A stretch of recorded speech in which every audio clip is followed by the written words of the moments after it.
guys, welcome back to my channel. I am on my way to LA right now because I go to school in San Diego, but I live in LA and I have an eyebrow appointment. And you may call me extra or you may call me loyal. Either way, I'm going back. I need to get my eyebrows done. It's been about 2 to 3 months since I've done my eyebrows. And if you're Middle Eastern, you know that's a freaking long time. So I really wanted to film an eyebrow tutorial for you guys, but I thought what better way to show you guys my entire eyebrow routine than to introduce you to the woman who changed my life forever. No, really, changed my life. Her name is Suzie. I will link all of her information in the description. And she's taught me so many tips and tricks on different things about my eyebrows. And I want you guys to hear it from her firsthand. And after she does my brows, I will then show you guys how I fill in my brows. So if you want to see how I do my eyebrows, then just keep watching. Okay guys, so I have arrived in LA and this is my eyebrow artist, Suzie. Hi. How cute is she? Oh, I love you. Okay, so we're gonna just show you guys and break it down, and I want her to give you guys all the tips and tricks that she's taught me. So let's get started. So we're gonna take this beautiful before, I mean she's beautiful no matter what, but we're gonna take these brows and turn them into Sagonia famous brows. Can we just discuss these brows? I mean, they're 2 months. They're amazing. 2 months. 2 months of growth. There's a couple things going on here. They're a little long, but also what I want to show you guys is her brows grow differently from each other. And a mistake that was made on her and can commonly be made is that somebody does one brow at a time and then they're really uneven and they end up taking off the top of this one. So this is her tough brow. This is her easy brow. We're gonna show you the difference. Favorite for sure. Definitely the favorite. But we're gonna make this one look like the favorite because at Flybrow we believe in twins, not sisters. I mean, seriously, aim for the top, right? Who aims for the middle?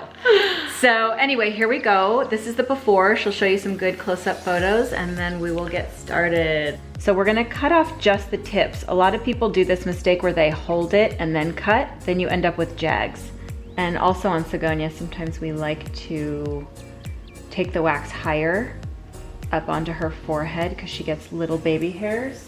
And it just helps to clean up her whole palette. So we like to sometimes go up into her hairline because it makes a really nice even hairline for her.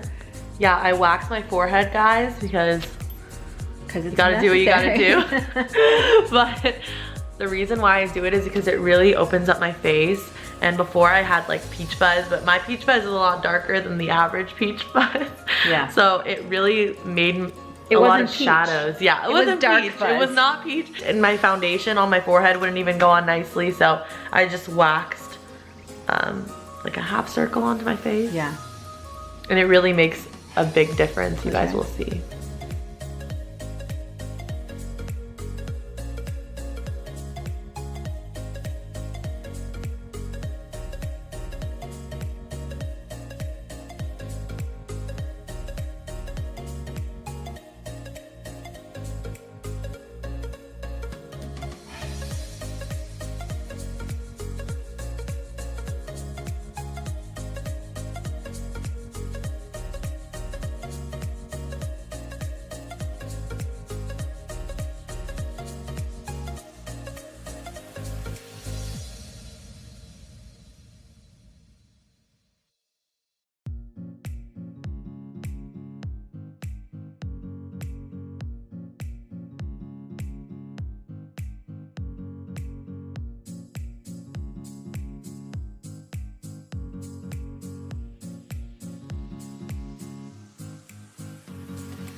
See guys, when she's waxing, she doesn't go too far out because you want those sparse hairs to still be there. So it's more of like a gradient look, like light to dark.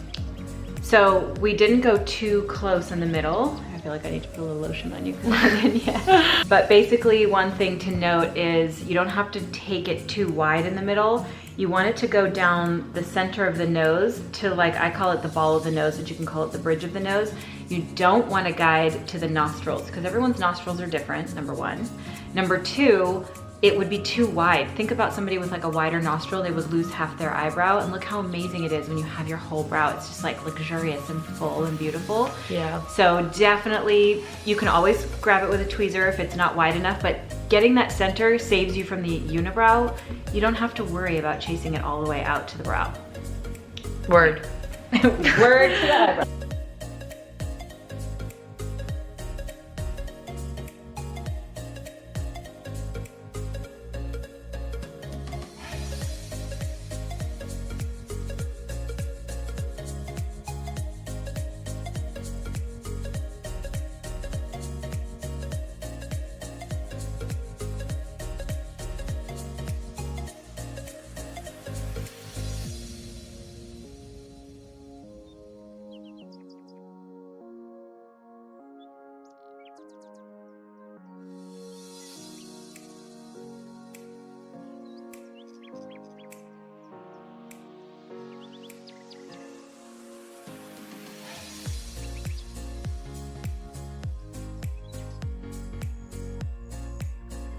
Okay, so we're just making sure that the brows are exactly even, and sometimes you can fill them to see because sometimes the shape is not completely obvious.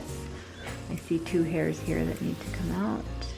Tell them about the eyebrow plucker that you were saying about the sharpness. Tweezer? Yeah, Oh yeah, so we were talking about favorite tweezers because there's so many different kinds of tweezers. So my favorite tweezer is the Rubis Switzerland tweezer. And it's made in Switzerland, and you can get them in different colors. This one's gold. I love the rose gold too. What I love about it, which is gonna be hard to see, but so you see how fine this is? The tips are so fine.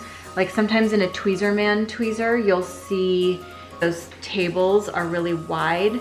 So when you slide them across the skin, it's harder to grab the one hair you mean and not the hair next to it or not accidental hair.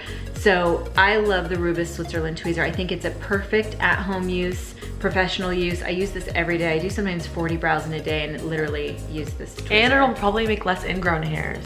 Yes, because you tweeze, you know, I mean, basic rules of tweezing. You pull in the direction the hair grows. Never pull the opposite way because it will break the hairs off and not pull it from the root.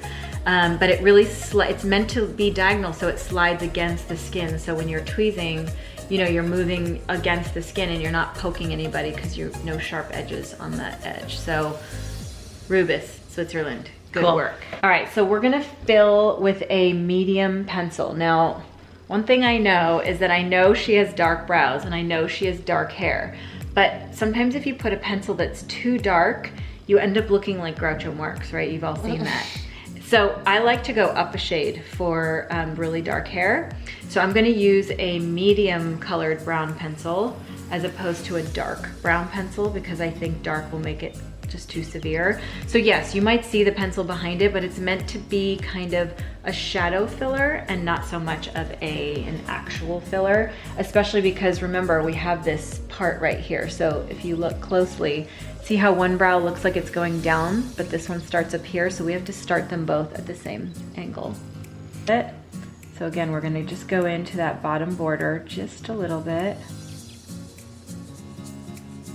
And she doesn't need a lot of pencil, right? Her brows are really dense and thick through that area right there. She needs a little help right here in this top corner. See that? And then I'm just gonna kind of draw some hair strokes in here to fill that out. Make it look like the other side.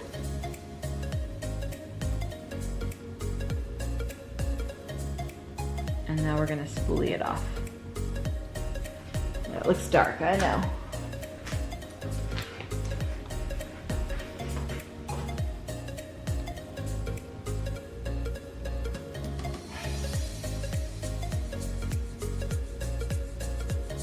I'm gonna put a little highlighter underneath so it helps define the bottom border of the brow.